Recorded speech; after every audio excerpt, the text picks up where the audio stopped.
Hello guys! So for today, ito na po yung lulutuin ko sa aming lunch. Sa kasama ko dito, magpapaksiw po ako ng tilapia. So ito ready na po yung tilapia ko. At saka ito na po yung mga sangkap. Lagyan ko po siya ng talong kasi mas masarap yung paksiw ng isda pag may talong. So ito na po ninyo. May sibuyas ako, may luya at saka bawang. Itong hinahanda ko. Actually, hindi mawawala yung mantika. Lagyan natin ng mantika para mas lalong masarap. At saka ito yung asin.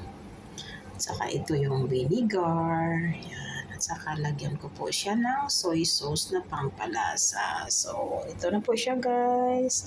Ngayon, ihahalo ko na po to lahat. Po siya.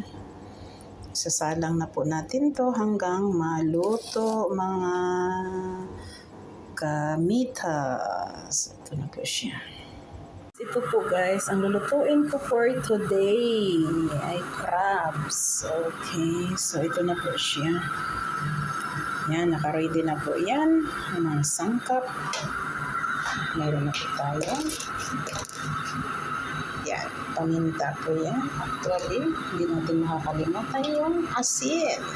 So, start na po tayong mag-isa ng mga sangkap.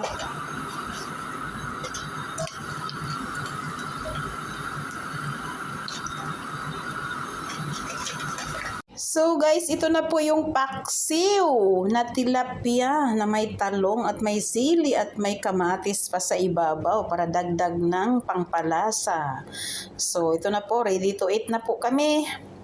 Yan po ang ulam namin for today, for the lunch. Okay, so see you again guys, and thank you so much for support my live and my meet house. Okay, bye. And God bless all. And ingat po tayo mga kapatid. Ano po. Wow, sana all. So, kakain na kami nito mamaya.